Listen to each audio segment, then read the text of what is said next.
በስመ አብ ወወልድ ወመንፈስ ቅዱስ አሐዱ አምላክ። በስመ አብ ወወልድ ወመንፈስ ቅዱስ አሐዱ አምላክ። በስመ አብ ወወልድ ወመንፈስ ቅዱስ አሐዱ አምላክ አሜን።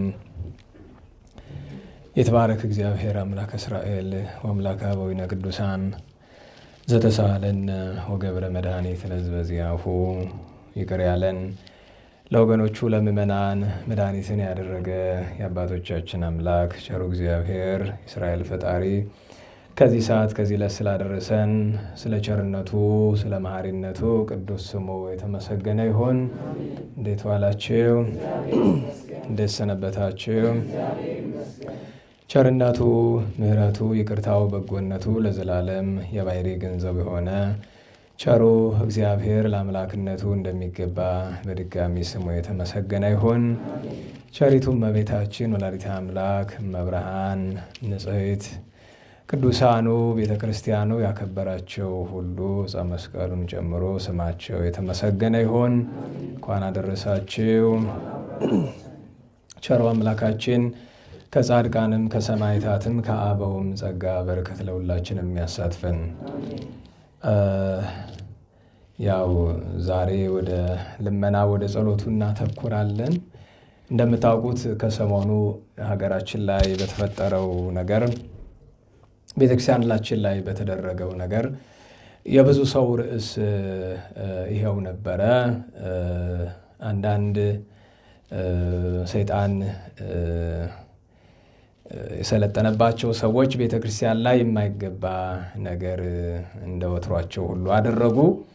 ከዚያ በኋላ ውሳኔ ተወሰነ። ትናንት ብዙዎቻችሁ ተመልክታችሁ አዳምጣችኋል ብዬ ተስፋ አደርጋለሁኝ። በመጀመሪያው ድርጊት ላይ ብዙ ሰው እንዳዘነ ሲናገር አድምጫለሁኝ። ትናንት በሆነው ላይ ደግሞ ብዙ ሰው ሲደሰት ተመልክቻለሁና ሁለቱም ላይ ጥያቄ አነሳለሁኝ። ያው እንደምታውቁት ዛሬ ምንም የትምህርት ርዕስ የለንም፣ ጸሎት ነው የምናደርገው።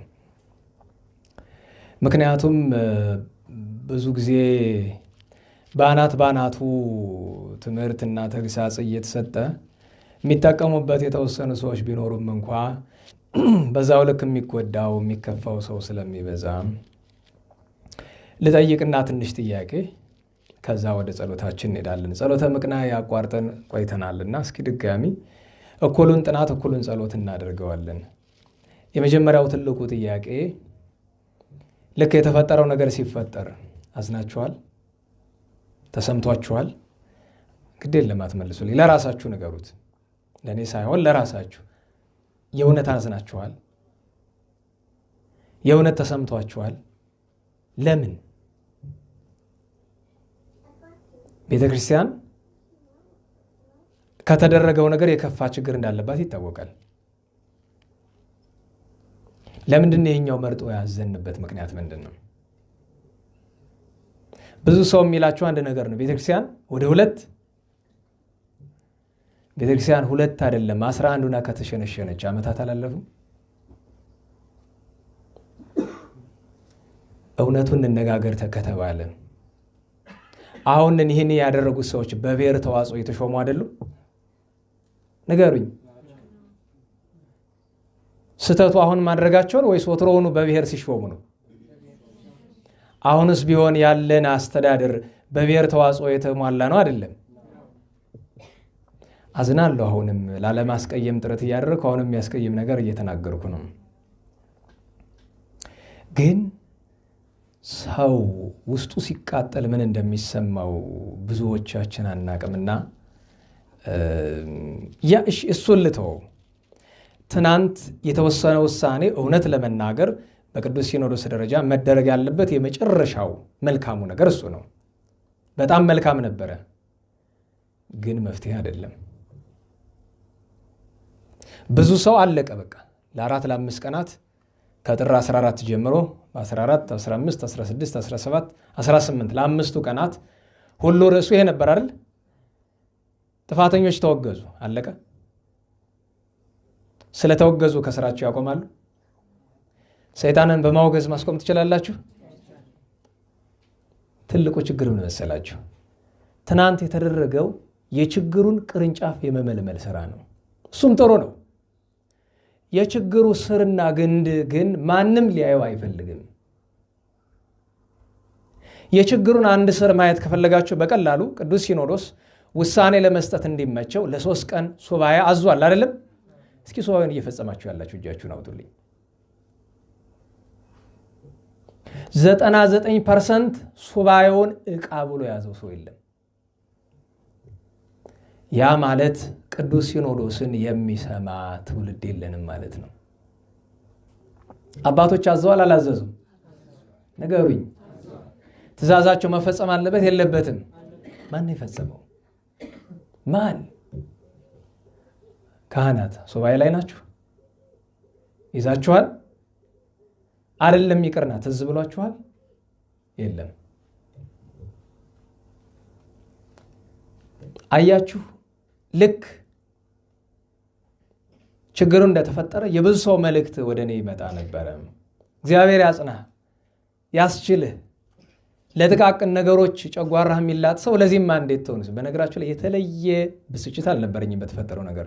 ደጋግሜ ነግሬያቸዋለሁ እንደሚደረግ ስለሚታወቅ። ሐዘን ብቻ ነው የነበረው። ይሄ ውጤቱ እንጂ ምክንያቱ አይደለም። የተፈጠረው ችግር ውጤቱ እንጂ ምክንያቱ አይደለም። አሁንም ምክንያቱን ማንም ሊያነሳው አይፈልግም። ባነሳው ብዙ ሰው ጋር እጣላሉ። ችግሩ ጠቡ አይደለም። ችግሩ በጠቡ ምክንያት የኔ ህይወት ረመጥ መሆኑ አይደለም። ችግሩ መፍትሄ አለመምጣቱ ነው። ስለዚህ አለመናገር የሚመረጥበት ሁኔታ ስላለ አለመናገሩ ይሻላል። ግን በድፍኑ ግን ጥቆማ መስጠት ፈልጋለሁ። ሰው እየተንጫጫ ያለ ውጤቱ ላይ ነው፣ ምክንያቱ ላይ አይደለም። መድረሻው ላይ ነው፣ መነሻው ላይ አይደለም።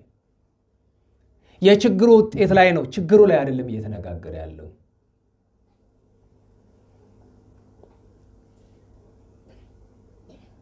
ልክ በፖለቲካ በሰሜኑ የተደረገው ጦርነት ገሌና ገሌ ስምምነት ፈጸሙ አይደለም? አበቃ ይመስልሃል? እንደዛ ነው። የኢትዮጵያ ችግር ተፈታ፣ ቲፒኤልኤፍና መንግስት ስለታረቁ ተፈታ ችግሯ። እንደዛ ብሎ የሚያስበራል። አሁን ስለ ሰሜኑ ጉዳይ የሚያስብ ሰው አለ? ተውትና እንኳ ማለት ነው ረሃብ ጥማቸውን የሚያወራ ሰው አለ?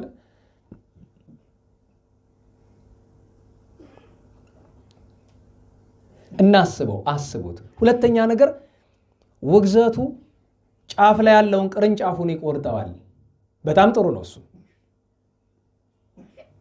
ነገር ግን ዘላቂ መፍትሄ አይደለም። ምክንያቱም የችግሩ ስሩና ግንዱ አሁንም በጣም ያስቀይማል። ግን አውጋዥ ውስጥ ነው ያለ ስርና ግንዱ። አዝናለሁ።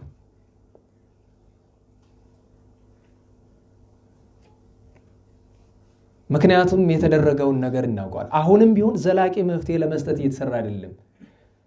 ቤተክርስቲያናችን የአስተዳደር ችግር አይደለም ያለባት፣ ሌላ ከዛ ከፍ ያለ ችግር አለ እና ልክ ሰዎች ያስችልህ ምናምን እያሉ ሜሴጅ እንደጻፉት መጀመሪያ ደረጃ እኔ የተለየ ለቤተክርስቲያን የማዝን ሰው አይደለሁም። መስሏቸው ነው ማለት እኔ የእውነት ለቤተክርስቲያን ከሚያዝኑ ሰዎች ጋር የምመጥን ሰው አይደለሁም። አንድ ተራ ሰው ነኝ። ግን የመሰላቸውን ነው የጻፉት።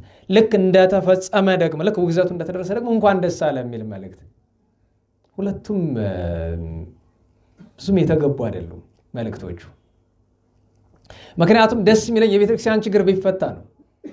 ግን አልተፈታም። ምክንያቱም የሚፈታ ስራ እየተሰራ አይደለም። የታይታ ስራ ነው፣ የጫጫታ ስራ ነው እየተሰራ ያለው። ስለዚህ እኔ እንዲያው ሌላው ቢቀር አባቶቻችንን እኔ አባቶችን ገና ብዬ ማየት አቅም የለኝም። ቢያንስ ማድረግ የምችለው ነገር በጣም ስደፍር አስተያየት እናገራለሁ። እንዳልኳቸው አሁን እንደተናገርኩት ለችግሩ መፍትሄ እየተሰጠ አይደለም። መናፍቅን ህገወጥን ማውገዝ የተገባ ነው፣ መልካም ነገር ነው። ግን ለቤተክርስቲያን እሱ መፍትሄ ሰጥቷት አያውቅም። እንድታውቁት ከመፍትሄው አንድ ቅርንጫፍ ብቻ ነው። ዋናው መፍትሄ ታውቃላችሁ እናንተ በዘመናዊው ሳይንስ የምትሉት ነገር አለን። ይሄ ራዲካል የሆነ ፍጹም የሆነ ለውጥ ያስፈልገናል። መናፍቃን እንደሚሉት በእምነት ጉዳይ አይደለም። ለውጥ የሚያስፈልገን ቤተክርስቲያን እግዚአብሔርን በሚፈሩ እግዚአብሔርን በሚያመልኩ ለእግዚአብሔር ሥርዓት ቅንጣት ታክል በማይደራደሩ ሰዎች እጅ ላይ መሆን አለባት ከእግዚአብሔር በታች። ምክንያቱም የማንክደው አሁንም ነገ ይሄንን የሚያደርጉ ሰዎች እዛ ውስጥ አሉ። ነገ የገሌ ክልል ተብሎ ይደረጋል። ማውገዙ ያስፈራቸዋል ብላችሁ ካሰባችሁ ሲጀመር ሲያደርጉት ይሄ ነገር እንደሚመጣ አያውቁም ይመስላችኋል? ያውቃሉ። ምኗን የተማመነች በግ ላቷን ውጭ ታሳድራለች ይባላል አይደለም? ማንን ተማምነው እንዳደረጉት ይታወቃል። ያ የተማመኑት አካል ደግሞ ከውጭ አይደለም ያለው። የት ነው ያለው? ውስጥ ነው ያለው። ስለዚህ ዘላቂ መፍትሄ ላይ መስራት ይገባናል። የትናንቱ በጣም የተገባ ነው። ጥንት አባቶች ሲያደርጉት የነበረው ዛሬም የተደረገ በጣም የተገባ 100% ቅንጣት ታክል ቅሬታ የማያስነሳ የተገባ ነው። ነገር ግን ለቤተ ክርስቲያን ብቸኛው የመፍትሄ መንገድ አይደለም። ዋናው ችግር ገንግኖ ስር ሰዶ ቤተ ክርስቲያን ውስጥ አለ። ይህን ችግር የፈጠረው ዘረኝነትም አሁንም ስር እንደሰደደ ነው ያለው። ይህን ችግር የሰደደው ዘማዊነትም አሁንም ውስጥ ላይ ነው ያለው። ይህን ችግር ያመጣው ፍቅረ ነዋይ በገንዘብ መሸጥም አሁንም ስር ሰዶ ነው ያለው። ይህን ችግር ያመጣው መናፍቅነት አሁንም ስር ሰዶ ነው ያለው። እንድታውቁት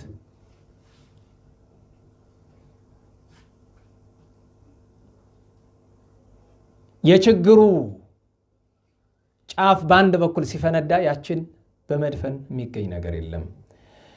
ግን ደግሞ አስቡት፣ ሰው ሁሉ ምን ያህል ከእግዚአብሔር እንደራቀ የምታውቁት። ተው ጸሎት ይደረግ ብለን ለመንን። ተው ጸሎት አድርጉ፣ ተው ጸሎት እናድርግ። ተው ስራውን ለአባቶች ተውላቸው፣ ስራውን ለአባቶች ተውላቸው። ጩኸት ካስፈለገን ጩሁ ሲሉን እንጩህ። ነገር ግን ዋናው ትልቁ የሚያስፈልገው እኔ በነገራችሁ ላይ በጣም የሚያስገርመኝ ነገር የምንጮኸው ለማን እንደሆነ ነው። አንድ ሰው መልካም ዳኛ ካለ፣ እውነተኛ ዳኛ ካለ ለዳኛ ይጮሃል አይደለም? ግን ዳኛው ራሱ በዳዩ ከሆነስ ለማን ነው የሚጮኸው? ንገሩኝ። እኔ ፌስቡክ ላይ ምናምን ሰው የሚንጫጫው ለማን ነው? የማይገባኝ ነገር እኮ እሱ ነው። ለማን ነው የሚንጫጫው? ለማን ነው የምንጮኸው? ወደ እግዚአብሔር እንጩህ። አባቶቻችንም መልካም ሐሳብ መጥቶ ቢያንስ ለ3 ቀን ወደ እግዚአብሔር እንጩህ አሉ አይደለም? ማን ጮኸ? ማን ጮኸ?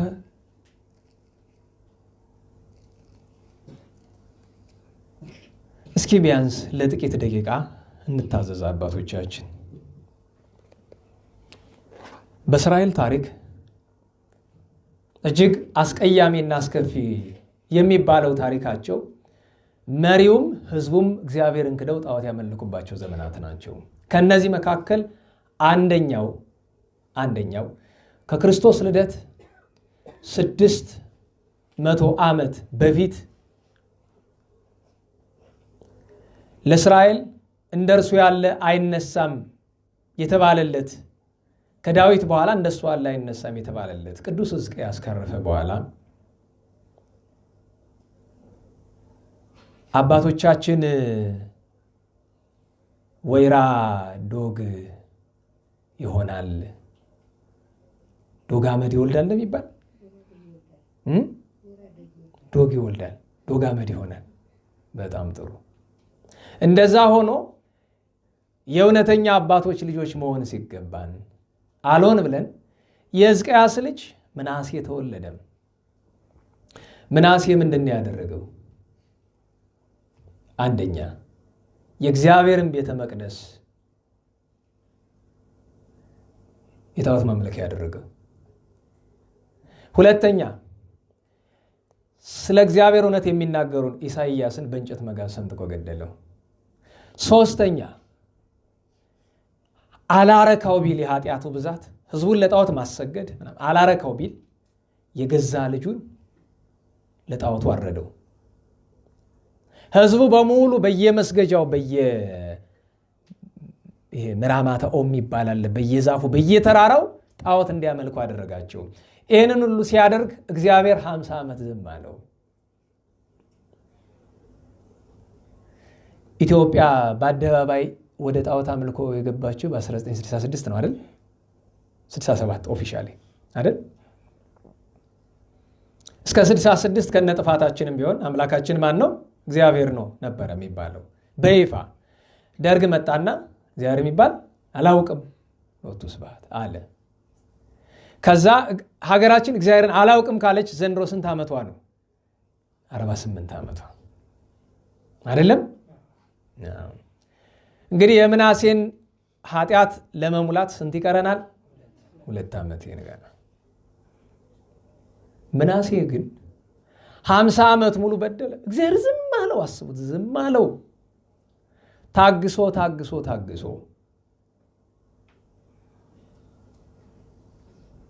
ፍዳ መጣበት።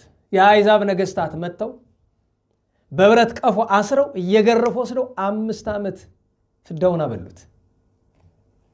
ይሄ ምን ይባላል? የእግዚአብሔር ፍቅር ይባላል። ደህና ዋላችሁ። ልብ በሉ። 50 ዓመት ዝም ብሎ ታገሰው። 50 ዓመት ኋላ ለ5 ዓመት ለጠላቶቹ አሳልፎ ሰጠው። እኛን አሁን ሲሆን እንደው ለዋናው ጠላት አሳልፎ ከሰጠን 5 ዓመት እየሆነ አይደል?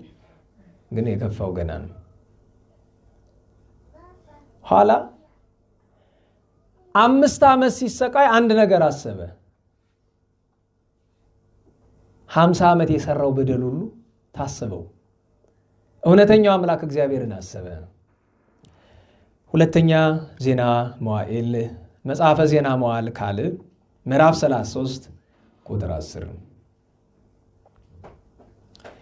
እግዚአብሔርም ምናሴንና ሕዝቡን ተናገራቸው፣ ግን አልሰሙትም።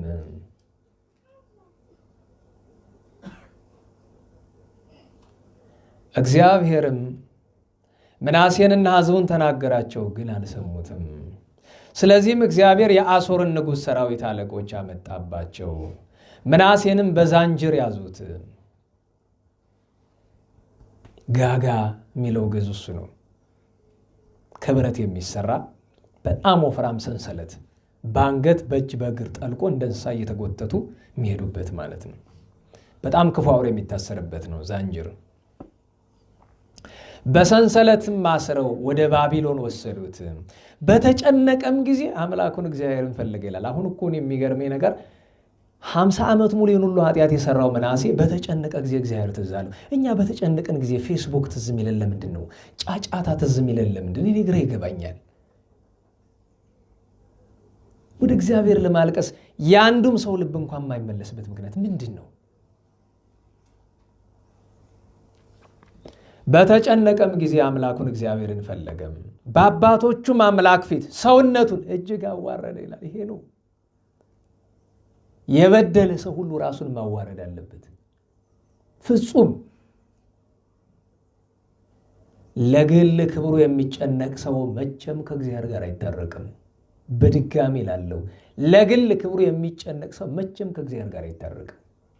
ለሶስተኛ ጊዜ ላስታውሳችሁ፣ ለግል ክብሩ የሚጨነቅ ሰው መቼም ከእግዚአብሔር ጋር አይታረቅም። በአባቶቹ አምላክ ፊት ሰውነቱን እጅግ አዋረደ። የንጉሡ የሕዝቅያስ ልጅ ምናሴ ጸለየ እንዲህ ሲል፣ እኔ ስል እየተቀበላችሁ ትላላችሁ። አቤቱ ዓለምን ሁሉ ፈጥረህ የምትገዛ የአባቶቻችን የአብርሃምና የይስሐቅ የያዕቆብም የጻድቃን ልጆቻቸውም አምላክ ሆይ ሰማይንና ምድርን ከዓለሞቻቸው ጋር የፈጠርህ በቃልህ ትእዛዝ ባሕርን የገሰስካት ቀላዮችን የዘጋህ የሚያስፈራውንም የወሰንህ ይኸውም በተመሰገነ ስምህ ነው። ኃይልህ ከመገለጡ የተነሳ ሁሉ የሚርድ የሚንቀጠቀጥ ለክብርህ ከፍተኛነት ፍጻሜ የለውምና የቁጣህ መቅሰፍትም በኃጥአን ላይ ግሩም ነው። በትእዛዝህ ለሚሆነው ይቅርታ ስፍር ቁጥር የለውም። ገናና እግዚአብሔር አንተ ብቻ ነህና ይቅር ባይ ከቁጣ የራቅህ ይቅርታህም የበዛ የሰውንም ኃጢአት ይቅር የምትል አንተ ነህ። አሁንም አቤቱ የጻድቃን አምላካቸው አንተ ነህ። ንስሐን የፈጠርህ ለጻድቅ ሰው አይደለምና አንተን ላልበደሉ ለአብርሃምና ለይስሐቅ ለያዕቆብም አይደለምና ነገር ግን የእኛን የኃጥአንን ንስሐ ወደ ማየት ተመለስ እንጂ ቁጥሩ ከባሕር አሸዋ የሚበልጥ በደልን በድለናልና ኃጢአታችንም ብዙ ነውና ከበደላችንም ብዛት የተነሳ ቀና ብለን የሰማይ ርዝመቱን እናይ ዘንድ የሚገባን አይደለንም። ሰውነታችን ከኃጢአት እናሳርፈ ዘንድ በብረት ቀፎ ደከምን፣ በዚህም ደግሞ አላረፍንም። መዓትህን አነሳስተናልና ከንቱን ስንመለከት የማይጠቅመንንም ነገር ስናበዛ በፊትህ ክፉ ሥራን ሰርተናልና አሁንም ቸርነትን እየለመን በልባችን ጉልበት እንሰግዳለን። አቤቱ ጌታ ሆይ ፈጽመን በደልን፣ ኃጢአታችንንም እናምናለን፣ አንተን እንማልዳለን፣ እንለምንህም አለን። ይቅር በለን አቤቱ ይቅር በለን፣ ለኃጢአታችንም አሳልፈህ አትስጠን፣ ለዘላለም ክፋታችን አትመልከትብን፣ በምድር ጥልቀትም አትበቀለን። አቤቱ በንስሐ ለሚመለሱ ሰዎች አምላካቸው አንተ ነህና ቸርነትህ በእኛ ላይ ይገለጥ። መዳን የማይገባን ስንሆን በይቅርታ ብዛት አዳንከን። በየጊዜውና በሕይወታችን ዘመን ሁሉ እናመሰግንሃለን። የሰማያት ኃይል ሁሉ አንተን ያመሰግናልና ለዘላለም ምስጋና ለአንተ ይገባል። አሜን። ስብሐት ለአብ ወወልድ ወመንፈስ ቅዱስ ለዓለም ወለዓለመ ዓለም። እግዚአብሔርም ምናሴ ባለማወቅ ካደረገው ክፉ ሥራው እንደተመለሰ ባየ ጊዜ ይቅር አለው። አሁን ያነበብኩላችሁ አብረን ያልነው በብዙ ቁጥር ያልነው ለእኛ እንዲስማማ ነው እንጂ እሱ የሚጸልየው በነጠላ ነው።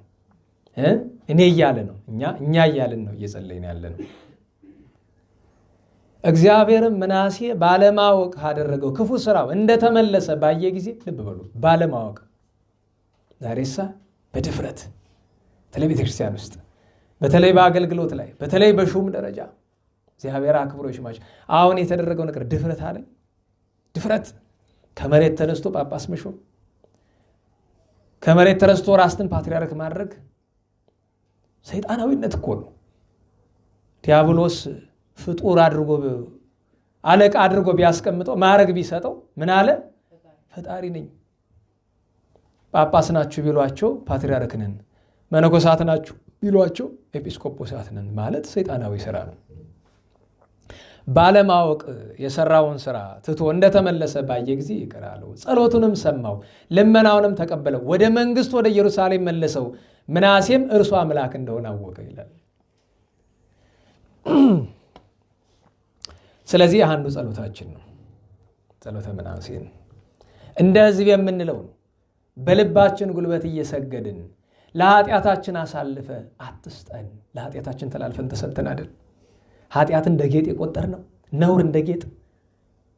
ሰው ዝሙት ሰርቶ በክህነት ደረጃ በምንኩስና ደረጃ በጵጵስና ደረጃ ሆኖ ዝሙት ሰርቶ መቅደስ ለመግባት አያፍርም፣ አይፈራም።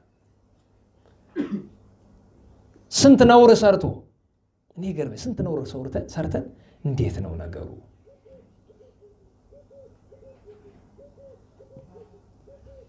ጸሎተ ምናሴን ሁላችን ልንጸልየው ይገባል። እሁድ ጸሎተ ነቢያት ላይ ነው ያለው።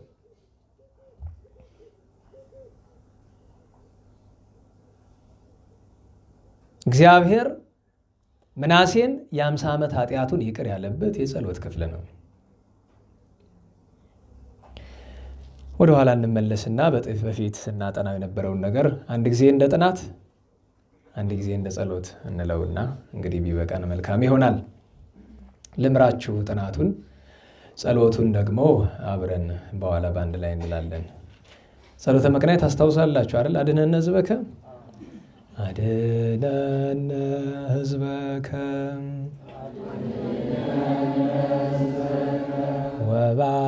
ወባርከነ ርስተከ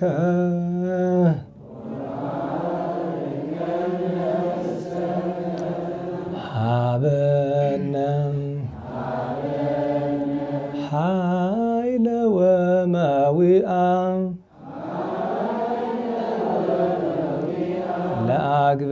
ለአግብርቲከ ለእለ ንጽየውዕ ስመከ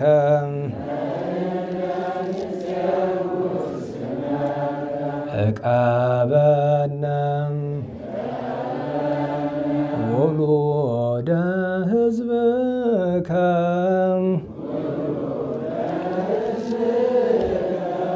ወሕጽረነ በኃይለ መላእክቲከ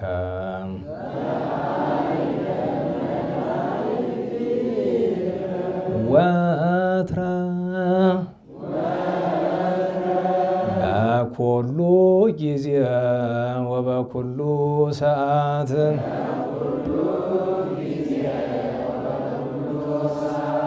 በኃይለ መስቀልከ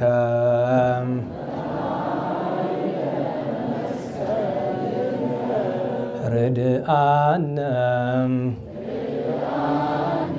ወበፀ መስቀልከ ቤዘወነ በእንተ አብርሃም ፍቁርከ ወበእንተ ይስሐቅ ቁልኤከ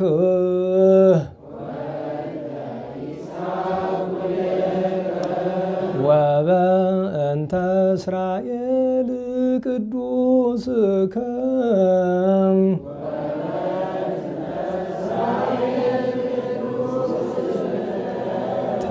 ተዘከር እግዚኦ ኪዳነከ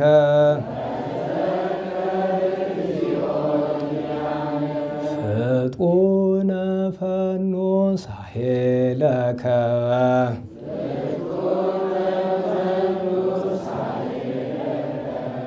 መሃርኪያነ ዘፈጠርከ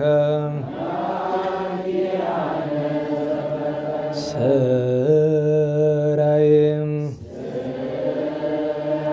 ኃጢአተ ሕዝብከ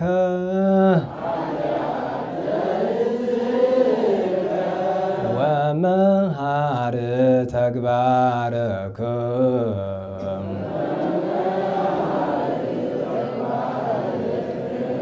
እግዚኦ ታጥፍአነ ሐሰለከ በእንተ ማርያም ወላዲትከ ወበእንተ ዮሐንስ መጥምቅከ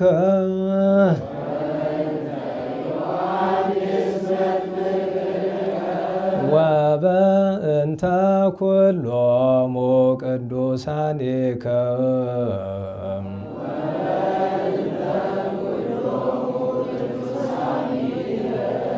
ረድአነ ወትረ በኃይለ መስቀልከ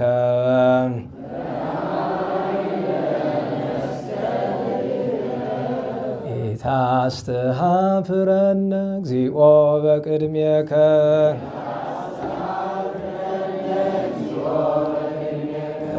እግዝእትነ ነጽሪ ኀቤነ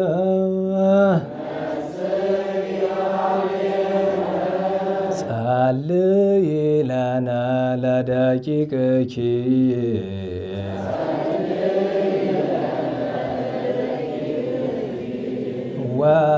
ወአድኅነነ እምኩሉ ምንዳቤ ወሐዘን መዓልተ ምስሌነ ወሌሊተ ማእከሌነ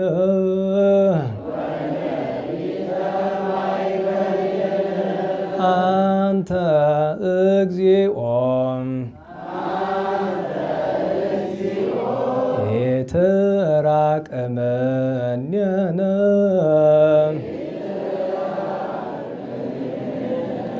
ሀሎ ምስሌነ ረዳኤ ኩነነ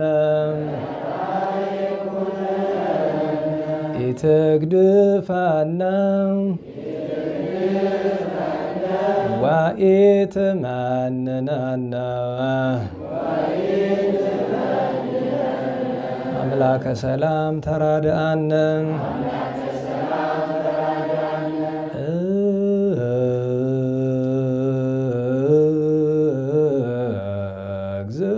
እግዝእትነ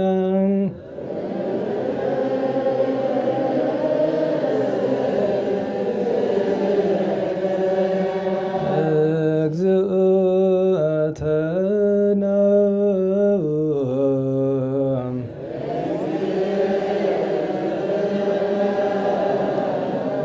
ነጽሪ ኀቤነ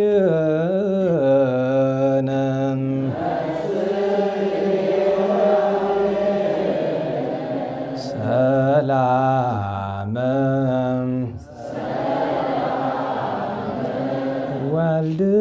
ወልድኪ የሃሉ ምስሌነ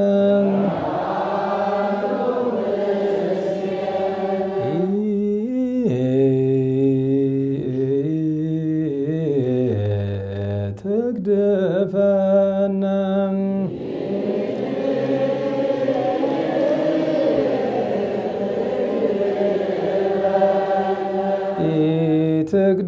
ኢትግድፈነ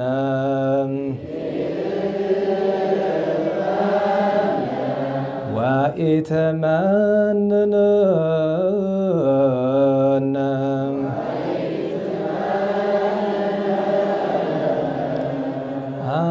አምላከ ሰላም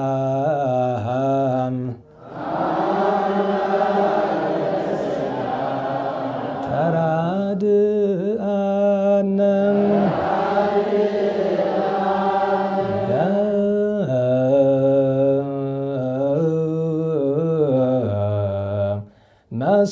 መስቀልከ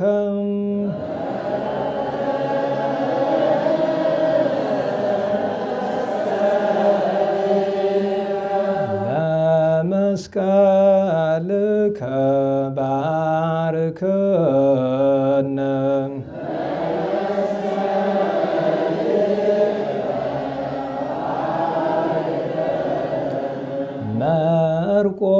መርቆሬዎስ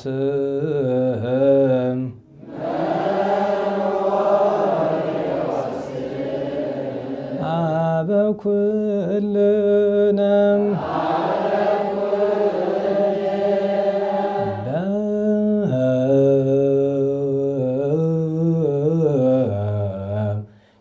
ኪዳንከ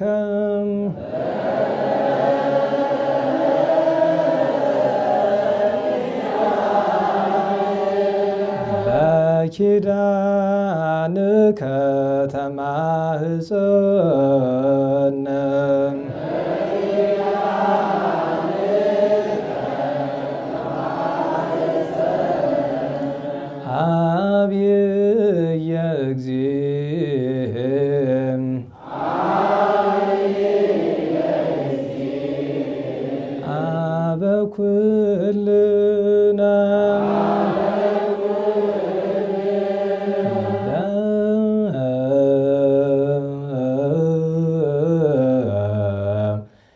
ለኪዳንኪ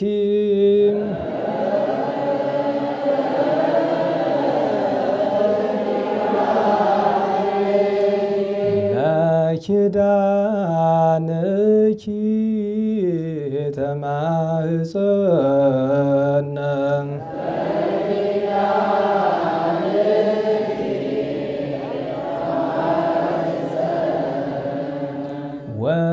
ወላዲተ አምላክ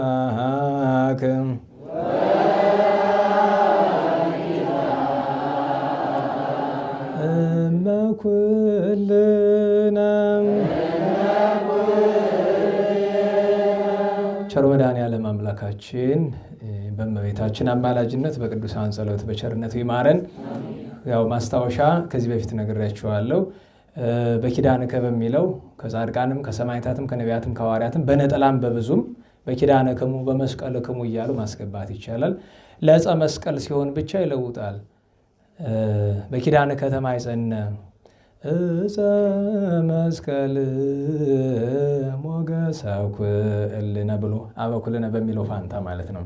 በኪዳንክ የሚለው ለቅዱሳት አንስት ለቤተ ክርስቲያን ቤተ ክርስቲያን መኩልነ ብሎ መለወጥ ይቻላል ማለት ነው። ስለዚህ ሁለተኛው አንቀጽ እንደ ልመና እንዲሆነን እኔ እንደቆምኩ ሁሉ እናንተም ቆማችሁ በጋራ እናደርስና እንጨርሳለን ማለት ነው።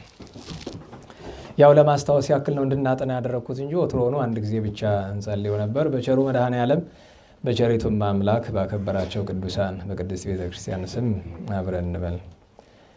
አድኅነነ ሕዝበከ ወባርከነ ርስተከ ሀበነ ኃይለ ወነቢአ ለአግብርቲከ ለእለ ንጽየው ስመከ እቀበልነ ውሉደ ሕዝብከ ወእስረነ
እንግዲህ ያው መቼስ አጥኑ ብዬ በጣም በየሳምንቱ አሁን ለእናንተ እድል መስጠት ስለነበረብኝ በዚያውም ላይ ድምፅ ማጉያ ወደ ውጭ እንጂ ወደ ውስጥ ስላልሆነ ድምፃችሁ አየለ ለመምራትም አልተመቸም። ግን እናንተ መጮኻችሁ ጥሩ ሆነ። ምክንያቱም ቅድም መርቻለሁኝ፣ ኋላ የእናንተ ፈንታ ነው። እግዚአብሔር ታውቃላችሁ፣ አባቶቻችን እንደሚሉ እግዚአብሔር ልመና ሲሰማ አቃቂር አያወጣም እንደ ሰው። የዚህ ቦታ ዜማውን አበላሸው፣ እዚህ ቦታ አስተካከል አላልኩም፣ ብቻ በእምነት በቅንነት የሚደረግን ልመና ይሰማል። ለዛ ነው ብዙ ጊዜ አይታችሁ ከሆነ የእናቶቻችን የአባቶቻችን ልመና ከሁሉ ቀድሞ የሚሰማ አስተካክለው ስለሚጸልዩ አይደለም። እንዲያውም ብዙዎቹ በጣም በትምህርት ደረጃ ሊነቀፍ የሚችል ጸሎት ይጸልያሉ። የፈጠርከኝ ሚካኤል፣ የፈጠርከኝ ጊዮርጊስ እያሉ የሚጸልዩ አሉ። እናቶች ይሰማቸዋል። የሚገርማቸው እንደ ቅንነታቸው መጠን በአደባባይ ይባልም ነውር ነው። ቅዱስ ጊዮርጊስን እንደ ሊቀ ሰማዕታትነቱ እናከብረዋለን እንጂ ፈጣሪ አንልም አይደል?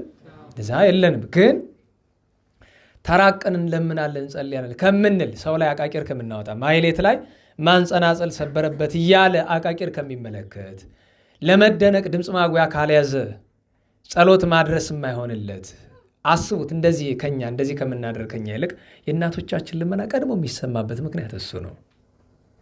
ስለዚህ ያውቃል ብሎ ከሚራቀቅ በየዋህነት የሚጸልይ ሰው የበለጠ ነው። ብዙ አለው እኔ በየዋህነት ሰዎች ሲጸልዩ የሚያጠፉት ጥፋት። ኋላ ቆይቼ ቀስ ብሎ በቀስታ መምከር ነው እንጂ መንቀፍ አይገባም። ለምን? እንደ ቅንነታቸው መጠን እግዚአብሔር ይከፍላቸዋልና። ለሁሉም አሁንም አደራ መሰጣችሁ ከተቻለ ይችኑ ጸሎት ዕለት ጠዋት በተለይ በጠዋት አሁን እዚያ መላው ቦታ ላይ ብትሄዱ የሚደረስ የጸሎተ መቅናዩ ነው አይደለም? በሥርዓተ ዋይ ዜማ ያለው ቅዱስ ያሬድ የደረሰው ይሄኛው ጸሎት ሁልጊዜ ይደረሳል።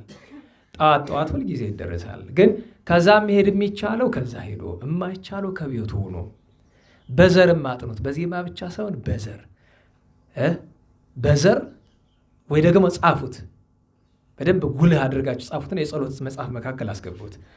ሲቻላችሁ ቀን በዜማ ሳይቻላችሁ ቀን በዘር። ይሄ ለሀገር ምሕረት የሚያወርድ በጣም ትልቅ ጸሎት ነው።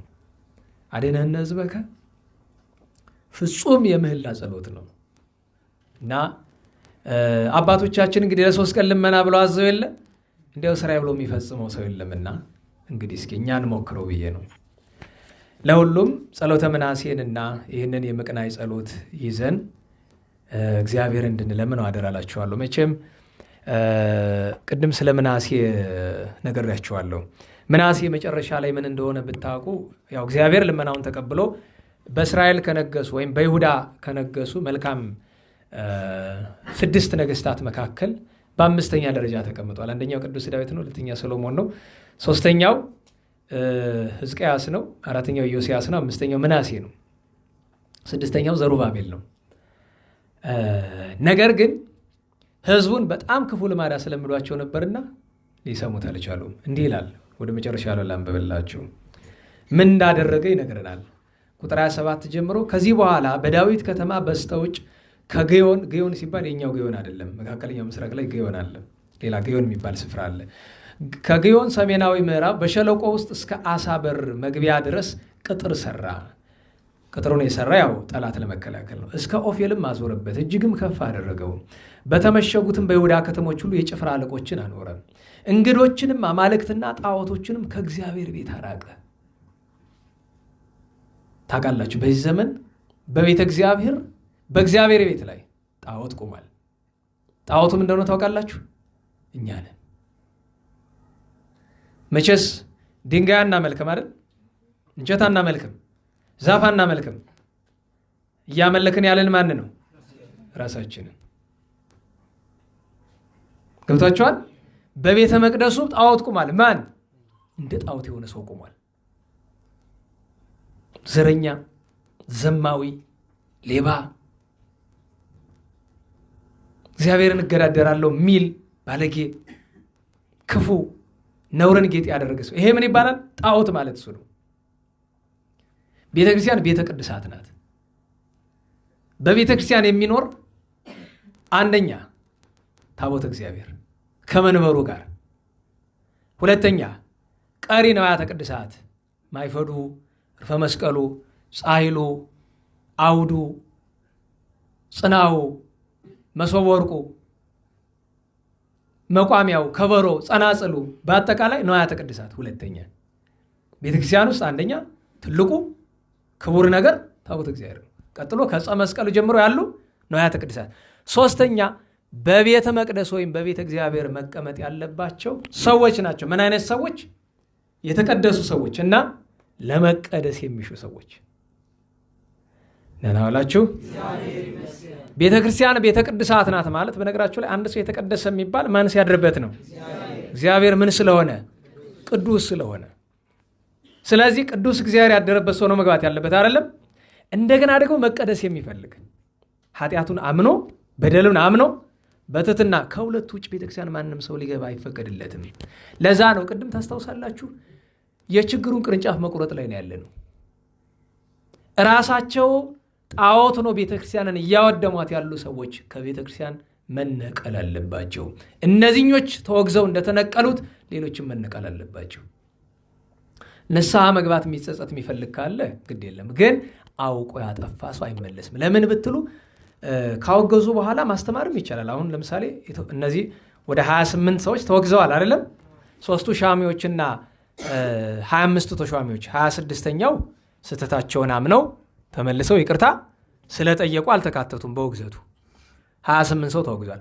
28ቱ ተወገዙ ብሎ መተው የለም። ንስሐ እንዲገቡ ጥረት ማድረግ ይገባል። ለዚህ አብነታችን ማን ነው? ቅዱስ ቄርሎስ። ከንስጥሮስ የከፋ መናፍቅ አርዮስ ነው። ሌላ አናውቅም እኛ። በጣም ብዙ መናፍቃን ተነስተዋል። ከአርዮስ በኋላ የከፋ መናፍቅ የተነሳ ንስጥሮስ ነው። እጅግ አውሬ የሆነ እጅግ ነውረኛ የሆነ ንስጥሮስ ነው። ነገር ግን ንስጥሮስ በኤፌሶን ጉባኤ ከተወገዘ በኋላ ቄርሎስ በጣም ብዙ ጊዜ እየሄደ እየጠራው እንዳይመስላችሁ ያለበት ቦታ እየሄደ ለምኖታል። እባክህ አንዲት ቃል ብቻ ልለምንህ፣ ወላዲተ አምላክ የምትለውን ቃል ተናገራለሁ አልልም አለ። መጨረሻ ላይ ምንድን ያለው? አውቆን ያጠፋው እኮ ንስጥሮስ እንዲያጠፋ ያደረገው የእውቀት እጥረት አይደለም። ምንድን ያለው? የያዝኩት ነገር ተስማምቶኛል፣ ተወኝ፣ አትጨቅጭቀኛል። ኋላ ምን አለው ንስጥሮስን? ቅዱስ ቄርሎስ ለአምላክ እናት ያልታዘዘ ምላስ ለአንተም አይታዘዝህ አለው። ወዲያውኑ ተጎልግሎ ደረቱ ላይ ወደቀ። እንደ ውሻ እየተዝረበረበ ሞቷል። ምድር ተከፍታ ከነ ተከታዮቹ ውጣዋለች በፍጻሜው። ስለዚህ አሁን መፍትሄ ከተፈለገ በቀደም እንደተናገርኩት በተለይ በስልጣን ላይ በአገልግሎት በኃላፊነት ላይ በተቀመጡ ሰዎች ላይ ስር ነቀል ለውጥ ካልመጣ ቤተክርስቲያናችን መፍትሄ አታገኝም። ይሄ ግልጽ ነገር ነው። ይሄው ነው። ለምን ብትሉ እማያምንባት ቤተክርስቲያን ላይ የተሾመ ሰው በጣም ብዙ አለ። ከጵጵስና ማድረግ ጀምሮ እማያምንባት የማይፈልጋት ቤተክርስቲያን እዚህ ተቀምጦ ለፕሮቴስታንት የሚሰራ እዚህ ተቀምጦ ቤተክርስቲያኗ መታደስ አለባት የሚል አይገርማችሁም? ጌታችን መድኃኒታችን ኢየሱስ ክርስቶስ እግዝእትነ ማርያም ላይ ስድብ የሚናገር ጳጳስ ሁሉ አለን። አዝናለሁ፣ ታውቁታላችሁ። ስለዚህ ጨከን ብሎ በተነካካው እጅ ዘረኛውም ይነቀል፣ ክህነቱን በዝሙት ያፈረሰውም ይነቀል፣ ከሁሉ በላይ መናፍቁ ይነቀል። ቤተ ክህነትን የመላው መናፍቅ ይነቀል። አዎ እሱ ብቻ አይደለም፣ ለገንዘብ ቤተ ክርስቲያንን የሸጣት ይነቀል። ከውጭ ነው የሚታዘዙ ገንዘብ እየተቀበሉ የሚታዘዙ ሰዎች ይነቀሉ። አሁንም ከአውጋዥ ውስጥ እንዳሉ እናውቃለን። ልክ እንደነዛኞች ሁሉ እዚህም ላይ ይሰራ። መፍትሄው ይሄ ነው። ይሄው ነው መፍትሄው። ስር ነቀል ለውጥ ማለት ነው። ቤተክርስቲያን ምንም ለውጥ አያስፈልጋትም። ቤተክርስቲያን ክርስቶስ እንደሰራት ያለች ኦርቶዶክስ ቤተክርስቲያን ቅንጣት ታክል ከእምነት ከስርዓት ቅንጣት ታክል አንዲት ቅጠሏ አትበጠስም። በነገራችሁ ላይ ነገ 5 ሰዓት ለዲያቆናት ስርዓተ ቤተክርስቲያን ኮርስ አለ እዚሁ አዳራሽ ላይና ዲያቆናት ብቻ ነው። ክህነት የሌለው ሰው አንፈልግም። ምናልባት ከስር በመስራት ይሻል ይሆን? እስኪ ጥረት እናድርግ። ከስር ታዳጊዎች የቄስ ተማሪ ነህ እነሱ ማለት ነው። እንግዲህ ቤተ ክርስቲያንን ሳያውቃት ነው አንድን ሰው ቤተ መቅደስ ውስጥ የምናስገባው። በጣም የሚገርመኝ ነገር ለዛ ነው ቀሲስ ቸኮለ ትልቅ ስራ እየሰሩ ያለ ይሄንን ነው። የራሳቸውን ሙያ ዘለቁና ምን አሉ? እነዚህ ልጆች ስርዓተ ቤተክርስቲያን ሳይማሩ ቤተ መቅደስ አይገቡም ብሎ ይኸው እስካሁን ድረስ የሚመቸኝ ጊዜ ሲጠብቁ ቆይተው ነው። አስቡት ዓላማቸውን። ራሳቸው ማስተማር እየቻሉ ደግሞ ችሎታ እውቀቱ እያላቸው ስለ ትሕትና አንድም ደግሞ አብሮ መኖር መቼስ ያለማመድ የለ በዜማ ስለለመዷቸው ደግሞ ያለመዱት ቢያገኙ ጥሩ ነው ብለው ይመስለኛል እንጂ እሳቸው ከኛ የተሻለ እውቀት ያላቸው ናቸው። በዜማውም በዘሩም በምስጢሩም እንዲህ የሚያስብ ቤተክርስቲያን የሚያስፈልጋት እንደዚህ ነው እንጂ ቤተክርስቲያን ምን እንደሆነች ሳቅ ተንሶ ጸልዩ ታስተምረውና ገባና ቀድስ ለአጋንንት አሳልፈ ትሰጠዋለህ። እግዚአብሔርን መፍራት ልንገራችሁ፣ መጀመሪያ የምትማሩት ፈራህ እግዚአብሔር ነው። እግዚአብሔርን መፍራት ፈራህ እግዚአብሔር ያለው ሰው ታውቃላችሁ። ብዙ ጊዜ በክህነት አገልግሎት መጀመሪያ ስትገቡ ቤተ መቅደስ ያስፈራል አይደለም? በ10ኛው ቀንስ ያስፈራል። ለምን? መሰረት የሌለው ነገር ነው ይዘን የምንገባው። እስኪ አባቶቻችን ተመልከቷቸው። የእኛ መምህራችን የእንተ ኃይለ ሥላሴ 50 ዓመት ሲኖሩ እንኳን ቤተ ክርስቲያኑን ቤታቸውን ለምደውት አያውቁም። ይፈሩታል፣ ያከብሩታል። ለምን? አጸደ ቤተ እግዚአብሔር ነዋ። ውዳሴ ቅዳሴ የሚደገምበት ቤት ነዋ። ስለዚህ ንዑ ደቂቅየ ወስምዑኒ ፈሪሃ እግዚአብሔር መሐርክሙ ያለውን ቃለ ዳዊት አብነት አድርጎ እንደዚህ ያለ ትምህርት ይሰጣል። ለእናንተ ለትልልቆቹ ብዙ ጊዜ ጮኸናል፣ ለፍልፈናል። ስርዓተ ቤተክርስቲያን ስርዓተ ቅዳሴ 15 ክፍል ተምራችኋል። ለእነሱ ስርዓተ ቤተክርስቲያንና ስርዓተ ቅዳሴ ባጭር ነው። 15 ክፍል አንሄድም፣ 2 ወይ 3 ክፍል ብቻ ነው የምንሄደው። በዋነኝነት የሚሰሩትን ነገር አውቀው አምነው ተረድተው እንዲሰሩ ለማድረግ ብቻ ነው። ዋናው ትልቁ ነገር ምንድን ነው? እግዚአብሔርን ሳይፈሩ በድፍረት ከማገልገል አለማገልገል ይበልጣል። አርፎ መቀመጥ ይበልጣል። ለዛ ነው ኃላፊነት በዚሁ ቤተ ክርስቲያን በምንደኞች እጅ ላይ ያለችው። ምንደኛ ታውቃላችሁ? መጽሐፍ አሳብ የሚለው ዮሐንስ ወንጌል ምዕራፍ 10 ላይ ወአሳብሰ ይመጽእ ዘንበለ ከመ ይስርቅ ወይጥባህ ወያይውል፣ ምንደኛ ግን ሊሰርቅ ሊያርድ ሊያጠፋ ነው የሚመጣ ይለዋል። በስመ እረኛ ምንደኛ ብዙ አለ።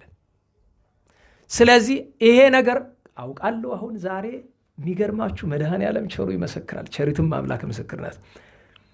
በቀደም ረቡዕ ትችት ተናግሬ ስለነበረ አይምሮ የረፍት እንደነሳኝ ነው ያለው። ስለዚህ መድኃኔዓለም ኧረ ቸሩ እባክህ ኧረ እንዲያው ብትገላግለኝ ምን አለ እያልኩኝ ነበርና ዛሬም እስኪ እንዲያው ዝም ብዬ ጸሎት ገብቼ ጸሎተ ምናሴን አንብበን ምቅና ይጸልይ እንወጣለን ነው። ሰው ካሰበው አይውልም፣ ያሰበውን አይናገርም። ያሰብኩትን ብናገር ኑሮማ የግሌን ህይወት ኖር ነበረ፣ የራሴን ኑሮ በኖርኩ ነበረ። እዚህ ገብቼ ባልተነደድኩ ባልተቃጠልኩ። አንዳንዴ እንደ እግዚአብሔር ፈቃድ ለመኖር መሞከር መታደል ሊሆን ይችላል። በዛው ልክ መከራው ጽኑ ነው። እንደ እግዚአብሔር ፈቃድ ነው መኖር እያልኳችሁ ደግሞ አይደለም። ብቻ እግዚአብሔር አንዳንዴ ግዱን ከያዘ አይለቅም። እግዚአብሔር ልክ ጠላት ከያዘ እንደማይለቅ ሁሉ ማለት ነው። ለሁሉም ይሄ አሁን የምናገረው ራሱ ብዙ ሰው ያስቀይም ይሆናል፣ በጣም ብዙ ሰው። ግን መፍትሄው ነው። በቃ ግልጹ እንነጋገር። ከዚህ በኋላ እግዚአብሔር የወደደውን ያድርግ። በሰው ሰውኛ ግን እኔ ከአበው ዘንድ ተገኝቶ የሚነገረው የመጨረሻው ነገር ነው። ቀደም ያልኳችሁ አንድ ደግ ሰው መጥቶ የሚደረገው ስብሰባ መፍትሄ ያመጣ ይመስልን ብሎ አለኝ። ምን እንደመለስኩለት አልነግራችሁም አላልኩም? የመለስኩለት ቀላል ነው። አያመጣም ነው ያልኩት።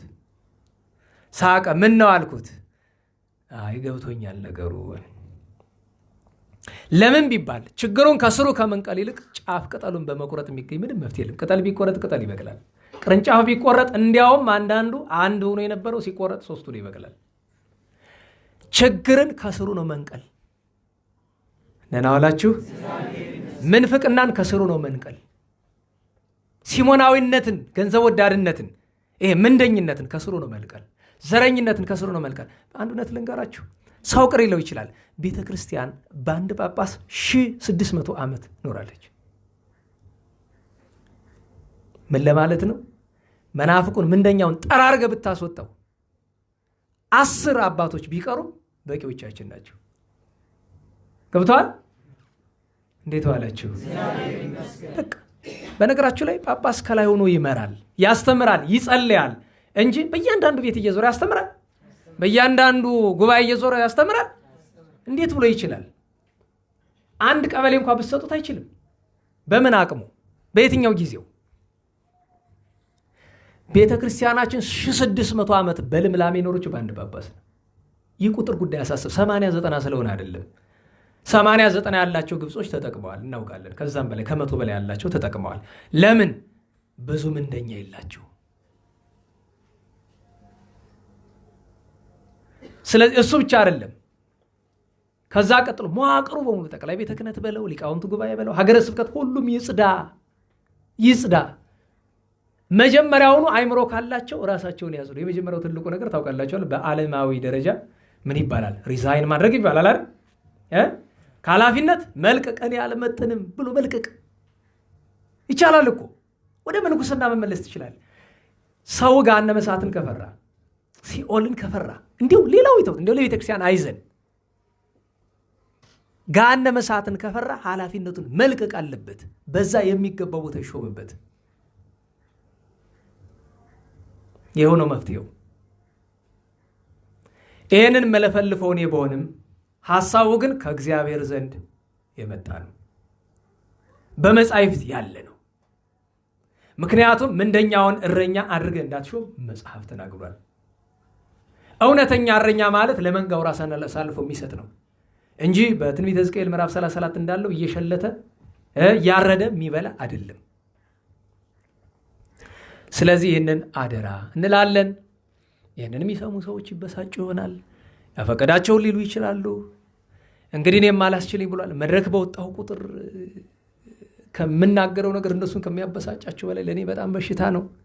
ለምን እንዲህ የምናገረው? እንዳልኳችሁ የእግዚአብሔርና የአበው ቃል ሆኖብኝ ነው እንጂ የእኔ ፍላጎቴ መድኃኔዓለም ያውቀዋል።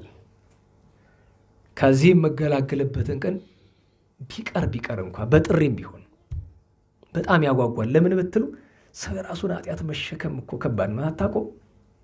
የራሴን ኃጢአት እኳ መሸከም ምን ያህል እንደሚከብድ። ለምን? ኃጢአቴን እኔ ነኝ የማውቀዋ። የራስን ኃጢአት መሸከም ከባድ ነው። እንደገና ብዙዎቹ ሰዎች የሚመስላቸው ቆሜ የምለፈልፍ ቁጭ ብዬ አስቤ ጳጳሳት እንዲያድርግ ላጥቃቸው፣ ካህናትን፣ መነኮሳት እንደዛ ብዬ ማስብ ይመስላቸዋል። አይደለም። ስኖር አንድ ቀን አስቤ ያደረግኩት ነገር ትዝ አይለኝም። በል ከተባልክ በል ነው። የት ትደርሳለህ? የእግዚአብሔርን እውነት መደበቅ መሸሸግ አትችልም። ከዛ ደግሞ ከተናገርኩ በኋላ ሄደ የራስ ወቀሳ ደግሞ አለ። አስቡት፣ ያን የኃጢአት ሸክም ስታስቡ። እውነት ተናግሮ እኔ ገርመኛል። አንድ ሊቅ እውነት በተናገሩ ቀን እንዴት ይሆናሉ ስላችሁ፣ አቤት አቤት፣ በጣም ጥሩ እንቅልፍ ተኝቼ አድራለሁ፣ ይቅር በሉኝ። እኔ ግን በጣም ነው የምቸገር እውነት የተናገርኩ ቀን። ለምን ቢባል ያ ቀን ኃጢአቴ ይታሰበኛል። ለምን? ይህን ሁሉ የምናገር መጽሐፍ የሌለ ማነህ አንተ የሌለ ማነኝ? ይህን ረስቼ አይደለም። ለዛ ነው ብዙ ጊዜ ማስተማሩንም አልፈልገው። ቅዳሜ ጀምሬ ነበር አይደለም፣ በቃ ባነብ ስንክሳር አነባለሁ። በቃ ለምን ከጀመርኩ እኔ የፈለግኩትን እኔማ የምፈልግ ቀስ አድርጌ የሚያስደስታችሁን ነገር አንዳንድ ጥቅስ ጠቅሶ ህይወታችሁን ትንሽ ጠቀስ አድርጎ ብቻ አለ አይደለም ደስ ብሏችሁ የሚገርም የሚጣፍጥ ትምህርት ተምረን ሄድን እንድትሉ የሚያደርግ ትምህርት ማስተማር ፈልግ ነበር። ችግሩ ያ የሚጣፍጣችሁ ትምህርት እንደማይጠቅማችሁ የሚያውቅ አምላክ ነው ያንን አስቤ የመጣሁትን የሚያጠፋው። እንዲህ ብዬ ስናገር ብዙ ሰው ደግሞ ያስባል ራሱ እንዴት አድርጎ ነው የሚያስበኝ? አሁንስ ምን አልኩኝ? እግዚአብሔር ተናገር ሲል እኮ የቢታንያ ድንጋዮች የተናገሩ ቅዱሳኑ ነው እኮ አይደለም። የተለየ ብቃት ለእግዚአብሔር የተለየ ቅርበት ኖራቸው አይደለም። የበለዓም አድግ እኮ እንኳን ሌላ ተውትና አህያዋ እኮ ከበለዓም ስለምትሻል አይደለም። አንዳንድ ሰው ከበለዓም ተሻለች ይላል። ተሻለች የሚባልበት አንዲት አንቀጽ ነው ያለችው እንጂ በተፈጥሮ ከሱ አትሻልም።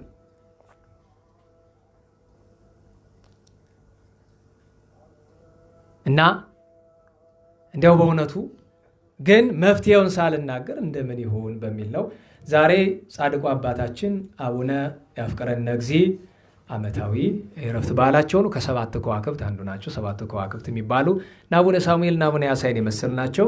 ገዳመ ጉጉቤን እዚህ ጣና ዳር ላይ ብትሄዱ በምስራቃዊው ክፍል ወይም በደቡብ ምስራቅ ክፍል ደገኛ ገዳም አላቸው። ሰሞኑን አንድ ወንድማችን እዚህ ያደርሰው አንዳንድ ፕሮጀክት እያሰበ እንደሆነ አውርቶናል። ከዛ ውጭ ወደ አክሱም አካባቢ በደንብ ይታወቃሉ። ደገኛ ጻድቅ የአቡነ መድኃኒነ እግዚእ ልጅ ናቸው። ሌላ ዛሬ የእስና ሰማዕታት ዓመታዊ ቅዳሴ ቤታቸው ነው። ሰማዕታተ እስና የምናከብራቸው ሐምሌ 19 ነው። ዛሬ ግን ቅዳሴ ቤታቸው የተከበረበት ቀን ነው። አባ ዙሁራ፣ ባሱራ፣ ኔራ ሰማዕታት ናቸው። እነ በርስጢና እነዚህ ሁሉ ዓመታዊ በዓላቸው ተከብሯል። ነገ ቅዱስ አክሎግ ቃል ኪዳኑን ሰምታችኋል። እናስበው እናክብረው። 21 ላይ የእመቤታችን የእግዝእትነ ማርያም ረፍቷ አስተርእዮ ማርያም ይታሰባል። ደጋግሜ ተናግሬ ያለሁኝ። እኔ እንኳን ሌላው ቢቀር ትናንት ማታ አንድ ሰው ቅዱስ መርቆሬዎስ ከኛ ጋር እኮ አይነግስም ብሎ በሐዘን ሜሴጅ ጻፈልኝ እና እኔ ባክህ ብመልስልህ ለማይገባ ነገር አትጠይቀኝ ብዬ መለስኩለት። ያልኩ እኮ አልገባህም፣ ሲዞርልህ ቀን ትመልስልኛለህ ብሎ የበለጠ አናደደኝ። ልክ የተለየ ምስጢራት የሆነ ጥያቄ ጠይቀኝ መስል ማለት ነው። ሲዞርልህ ትመልስልኛለህ። እሱ ሲዞርበት የጠየቀውን እኔ ስዞርልህ። ይኸውላችሁ የቅዱስ መርቆሬዎስ ታቦት ባለመውጣቱ ጥር 21 ቀን ከፍቶት ነው እነሱ የሚኖሩበት አዲስ አበባ ላይ ካዛንቺስ ኡራኤል አይደለም። እኔ ደግሞ በመልስልህ የማይገባህን ነገር ማለት እኔን የሚገርመኝ ነገር ታቦት በመውጣቱ ምንድን ነው የምታገኙ? እኔ ግራ የሚገባኝ እኮ ምስጋና ለማቅረብ ነው፣ ለምዝማሬ ነው። ከመንበሩ እያለ አይቀበልም። ለምንድን እኔ እንደው በሞቴ እንደው በጣም የሚገርመኝ ነገር ትውልዱን በጣም ያበላሸው ነገር ውደት ነው። የንግስ በዓል የሚባል ነው ያበላሸ። ለምን ሰዎች ታውቃላችሁ፣ ታቦት ካላወጣቸው አይመጡም። ታቦት የሚወጣበት አንድ ደብርና ታቦት የማይወጣበት አንድ ደብር እኩል ክብረ በዓል ቢኖር ሰው ወደ የትኛው ነው የሚሄድ? እዛኛ ያለው ታቦት ለምንድን ነው የማይኬድለት? ከመኖሩ ስለተቀመጠ ዝቅ አለ ከማረጉ። እኔን የሚገርመኝ ነገር የጥር መርቆሬዎስ ታቦቱ በመውጣት ስለሚወጣ የሚጨመርልን ነገር አለ? ምንም እኮ የለም። እግዚአብሔርን ከማስቀየም በቀር ሌላ ምንም ትርፍ የለውም። የትም ቦታ አይደለም የጥሩ አልካችሁ የካቲት ኪዳነ ምሕረት፣ የገብረ መንፈስ ቅዱስ፣ የእግዝእትነ ማርያም፣ የሥላሴ እኔ በግልጽ ነው የምነግራችሁ። ይሄን ሊቃውን ሲሰሙ እብድ ነው የሚሆኑ። ይኸውላችሁ ሰይጣንን ሳይሆን ልማድህን ፍራ ይባለው ይሄ ነው።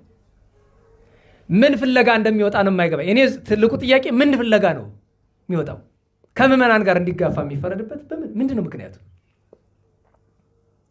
ብዙ ጊዜ የሚገርመኝ ነገር ሰው ስለማያውቀው ታሪክ ተማረ የምትሉት ሰው ሁሉ ሲፈላሰፍ ይገርመኛል። ዑደት የጀመረ በማን ነው? አሁን በብሉይ ኪዳን ነበር አይደለም? ታቦተ እግዚአብሔር የሚወጣ በጦርነት ጊዜ ነው እንጂ ዝም ብሎ እየወጣ ይዞር ነበር ታቦት? ንገሩኝ። ለመሆኑ ከቤተ መቅደስ ይወጣል? ከድንኳኑ መከራ ካልመጣ በቀር አይወጣም። የቅዱስ ዳዊት ታሪክ የሚነገረን ተማርኮ ሲመለስ ያለው ታሪክ ነው። ይሄ በዓል እየቆጠሩ እንደዛ ማድረጉ እኔ አንዱነት ልንገራችሁ፣ ማውጣቱስ ምን ችግር አለው ትለኝ እንደሆነ ማውጣቱ በራሱ ኃጢአት ነው ችግር ነው አልልም። አወጣጡ ግን ችግር ነው። ለምን? ምዕመናን ከታቦት እግዚአብሔር የሚኖራቸውን ርቀት ሳትጠብቅ ለታቦቱ የሚገባውን ክብር ሳትሰጥ እንዴት ብሎ ይሆናል?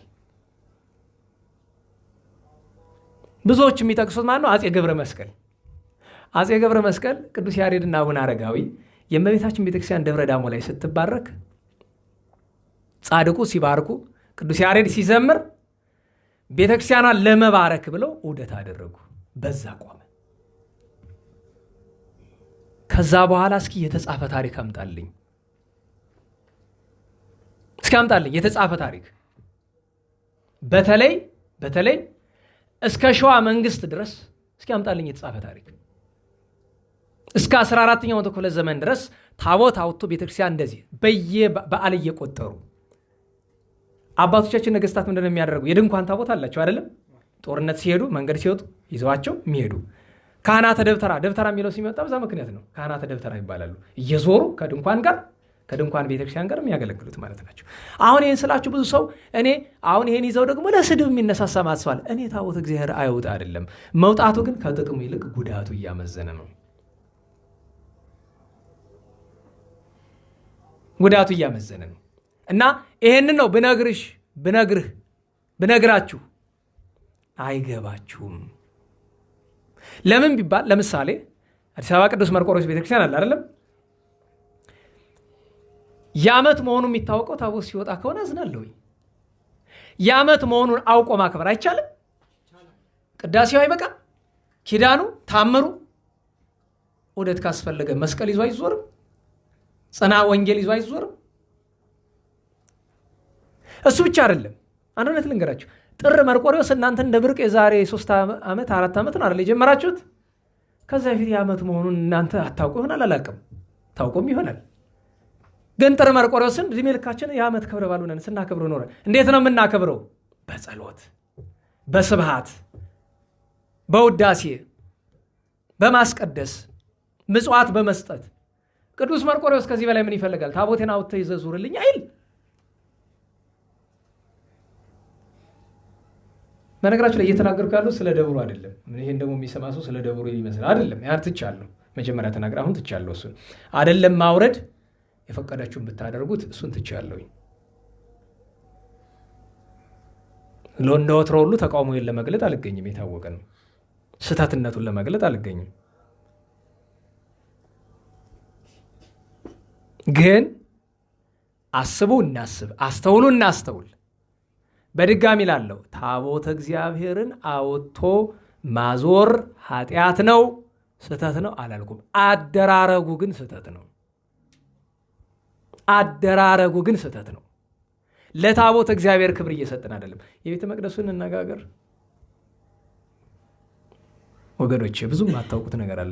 ቤተ መቅደሱ ለታቦተ እግዚአብሔር ክብር የሚሰጥ ሰዋል። ቅድም ብያለሁ እኮ እንኳን ወጥቶ ተቀምጦ ታቦተ እግዚአብሔርን የማያከብር ስንት አገልጋይ ነው ያለን። ታቦተ እግዚአብሔር አለበት የተቀደሰ ስፍራ እጁን የማይሰድ ዲያቆን ስንት አለን? አትሰዱም እጃችሁን? በመንበረ ጸባዖት እጅ ስር እጃችሁን አትሰዱም? አንዴ አይደለም በጣም ብዙ ጊዜ አላየኋችሁ? ታቦተ እግዚአብሔር ላይ እጃችሁን ስትሰዱ እማያደርጋለ። እኔ ንጹህ ነኝ ከዚህ ደም ንጹህ ነኝ የሚል ሰው አለ? ሌላም እኮ አለ። እንደው ሁሉን ተናግረን አንዘልቀውም። ለዛ ነው ታቦተ እግዚአብሔርን ማክበር እንማር። ስለ ማክበር ነው እየተነጋገርን ያለ ነው።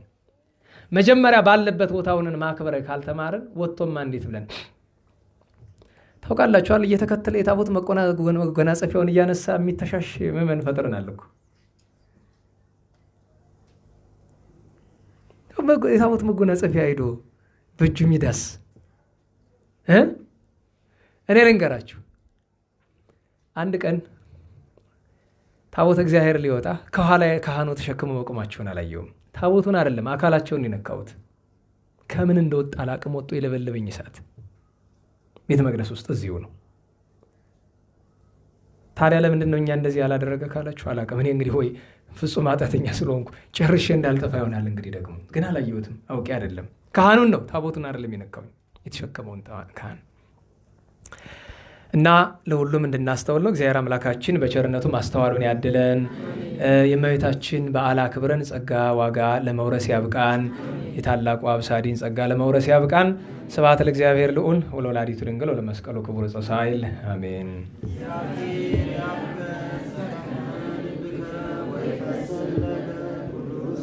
ሁላችንም ለጸሎት እንነሳ።